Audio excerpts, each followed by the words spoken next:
Okay, ayan na po yung aking, yan ang result ng aking baboy. So, may bawang ako. Ayan. Ito din.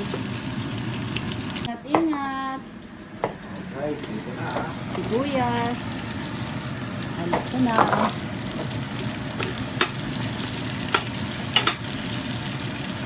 Yung mga lutong simple lang ba? The matter of 30 minutes maybe. Meron pa. Kamatis.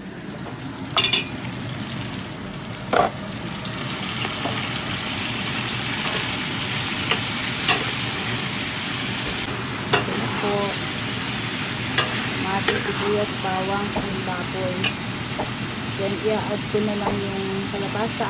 Ito, agad mo na sa akin kalabasa, please. Yun.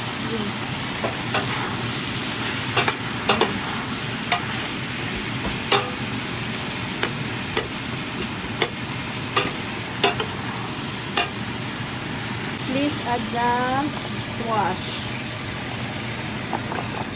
Oy. Ko. Magsustansya po yan. Yung may balat po. Yan po, ma'am. Yes. Mga guys ha. Huwag nyo babalatan. Okay lang Sabi yan, po ng guys. boss ko. Anong balatan? Nabigyan pa rin ng fiber and at saka nutrients. Basta malinis. Okay. Ano po? Yung halo-halo. Sinahugan ko lang naman siya ng baboy. Mamaya na yung dali maluto yan.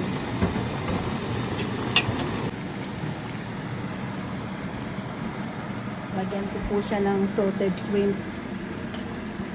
Yan. Ito, okay? Lagyan ng salted shrimp. Tapos imimix ko siya.